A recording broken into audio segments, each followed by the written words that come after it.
You ever had that one place in your town everyone warns you about? Not haunted, not cursed, just wrong. We thought those stories were just people trying to scare teenagers. Turns out, you don't need ghosts to feel like you're not supposed to be somewhere. All you need is a long, cold tunnel and too much time to think. I'll tell you exactly what happened to us under that railroad bridge and why none of us ever walked through it again. It was one of those boring Saturday evenings, the kind where you hang out just because doing nothing together feels better than doing nothing alone. There were four of us, me, Josh, Ryan, and Tyler. We grew up in the same neighborhood, same school, same streets. Nothing special, just small-town kids trying not to die from boredom.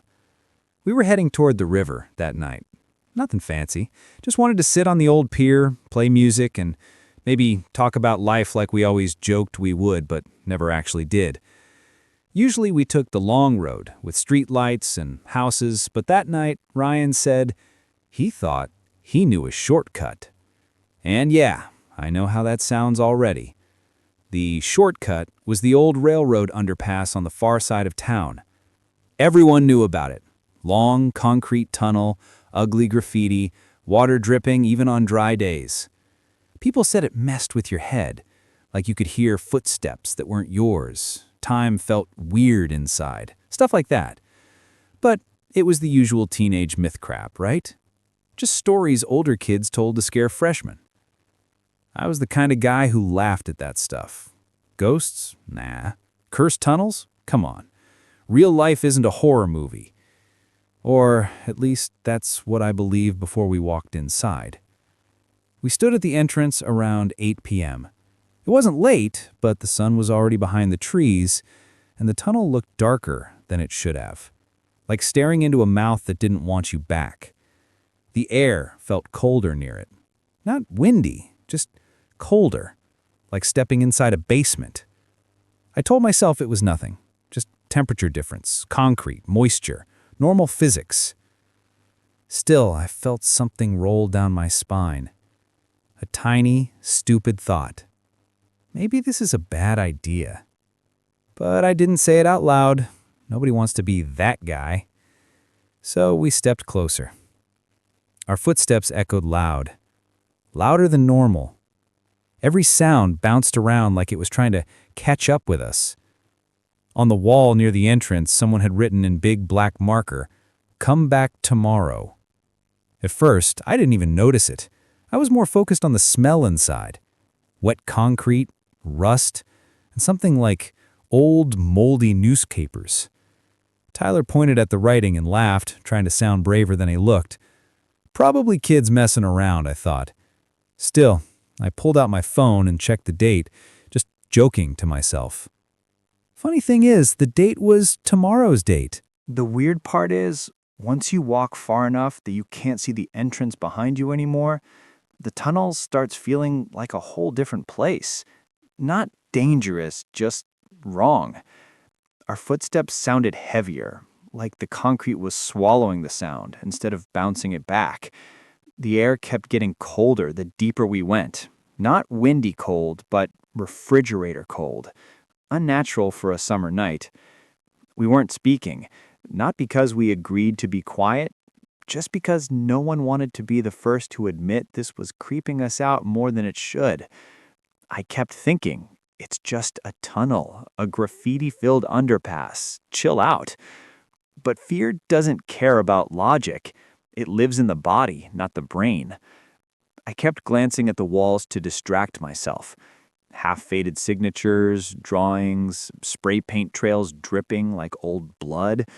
Nothing supernatural, nothing threatening, but the water stains looked like shadowy faces when you catch them in the corner of your eye.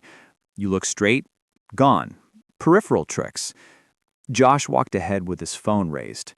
His light made the tunnel look endless, like the darkness was swallowing the brightness instead of pushing it back. He muttered something like, "Feels longer than it looked." He didn't say it loud, more like to himself, but in that silence, every word felt too loud. Ryan laughed softly, but it wasn't a confident laugh, more like a Yeah, I noticed too. Let's pretend it's funny before I freak myself out, laugh. My chest felt tight, like I was inhaling heavy air. After a few more steps, we reached a section where the floor dipped, water pooled ankle deep. Had to move slower, stepping on broken concrete edges to avoid getting soaked. And that's when Tyler said, half joking, half serious, that it felt like the tunnel was slanting downward. I checked. He wasn't wrong. The further we stepped, the steeper it felt. But that made no sense. From outside, the tunnel looked flat. Again, logic kicked in. Uneven ground, optic illusion, water distortion. Still, my brain was calm, but my body whispered no. We aimed our lights ahead and finally saw something bright. A pale glare way, way down, like daylight, but dim, fuzzy. Relief washed over me. Exit. Almost there. Except it was too small. Tiny. Like someone holding a flashlight, not an actual open end. And then it moved. Just a flick. Like someone stepped in front of it for half a second. We all froze at once. No one said anything, but every single one of us felt the same thoughts slam into our skulls. Someone's in here. For a moment, my breathing got loud. Too loud. I forced myself to steady it, because the last thing I wanted was to sound scared. I found reasons. Logical ones. Another group of teens, homeless guy, random passer, plenty of explanations, none supernatural. Still, didn't make it less creepy. We kept going. Slower now. Lights low, steps cautious. The sound behind us came back. That faint tap, tap, tap on wet concrete, matching our pace, stopping when we stopped. Could have been echo, could have been our... We didn't run. Nobody screamed. But the way we started walking back toward the exit, fast, heads low, breaths shallow, it was pretty obvious all four of us wanted out. The tunnel felt different now. The air heavier, colder, like the concrete was absorbing heat straight from our skin. Josh kept the light forward. I kept mine back, just in case. No one admitted why, but I think we all had the same thought lurking in the back of our heads. If we turned off the lights, we wouldn't see a thing, but something else might see us. My shoes slapped against the damp floor faster than I intended. I tried to look casual, relaxed, but every step felt like my legs wanted to break into a sprint. Behind us, silence. No dragging sound, no footsteps, nothing. Almost like whatever we heard earlier stopped when we noticed, which honestly felt worse. After a few minutes of speed walking, we reached that narrow section with ankle-deep water again. Except this time, it looked deeper. Not much, maybe an inch, maybe two, but enough that all of us noticed and froze a second. Ryan made a joke that maybe we were imagining stuff because we were freaking ourselves out. He laughed, we nodded, and yet nobody stepped in first. Eventually, Tyler did, splashing through on purpose, trying to look unbothered. He wasn't. I could see his shoulders tense with each step. When we crossed it, something hit me. Weren't we supposed to see the entrance by now? It wasn't that long of a tunnel. Half the time we walked in, we should have walked out already. But from where we stood, there was no light behind us. Just a black throat stretching backward like it went on forever. Josh turned around fully, pointed his phone. Nothing, but darkness. He shook his phone a bit like the screen brightness was the problem. Nope, still pitch black. Maybe we curved more than we thought, I told myself. Angles, perspective. Things look different when you're anxious. But the longer we stared, the more wrong it felt. We kept moving, quieter now, almost tiptoeing without meaning to. Eventually, we saw a fork, a literal fork in the tunnel. Left with faint graffiti and a low ceiling. Right, more water, slightly wider. None of us remembered passing it on the way in. Ryan swore we came from the right. Josh said left. Tyler insisted there were no forks at all. Me? I wasn't sure anymore. I kept replaying our walk in my head, step by step, like rewinding memory footage. But everything felt blurred now, details missing, as if the tunnel we entered was not the same tunnel we were walking through. Again, brain offered explanations. Nerves distort memory. Concrete corners create illusions.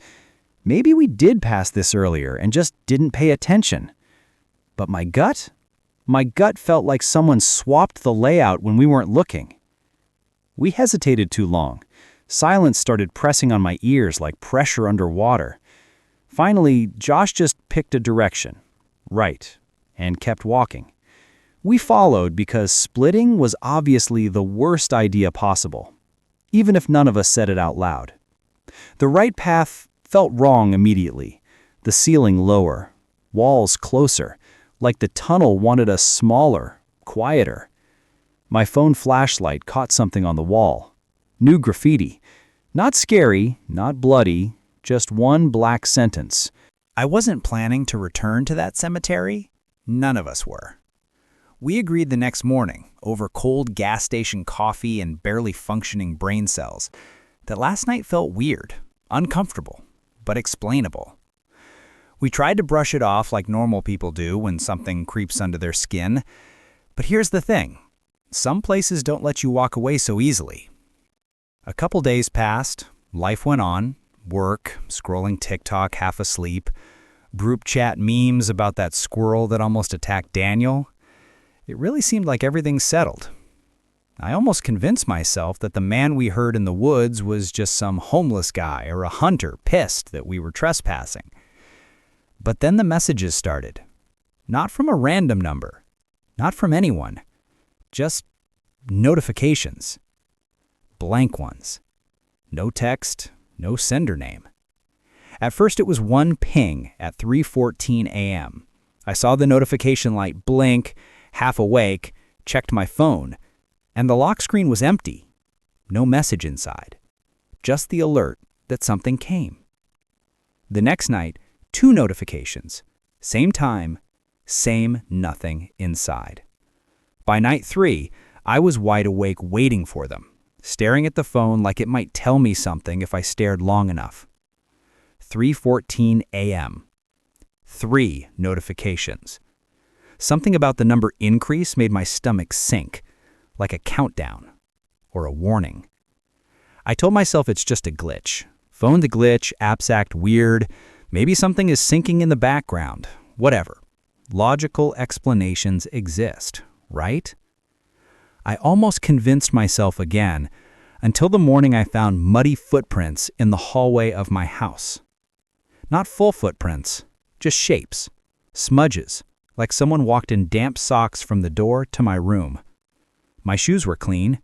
No one else lived with me. There wasn't even rain that night. And the worst part? They stopped right outside my bedroom door.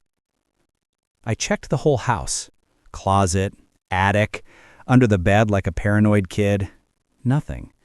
No open windows, no signs of forced entry. Every rational part of me screamed, "You're overreacting." But another part, the tiny, primitive piece in the back of my brain, kept whispering, "You brought something back." I didn't tell the guys right away. I didn't want to be that friend who freaks everyone out for no reason. But after 2 more days, Daniel texted first. "Yo, weird Q, any of you been getting random notifications at night?" I swear my fingers froze over the screen. Then Chris replied, "Bro, yes, what the F? I thought my phone bugging." Max added, "Not noticed, but something felt off yesterday in my house, like someone walked behind me in the hallway." You know that feeling when your chest gets heavy and your mouth goes dry? That was me. Because suddenly, this wasn't just in my head. We video called that evening. No jokes, no laughing for once. Everyone looked tired, dark circles, jumpy eyes, like we hadn't been sleeping right. Spoiler, we hadn't. We agreed on one stupid decision. We'd go back. Just once, get it over with. Face the place. Because humans are dumb like that. If something scares us, we poke it with a stick. It was Friday when we drove again to the old cemetery. The sky felt too still, like the air was holding its breath. Leaves barely moved. Even the birds were silent. The gate looked the same, rusty, cold, uninviting.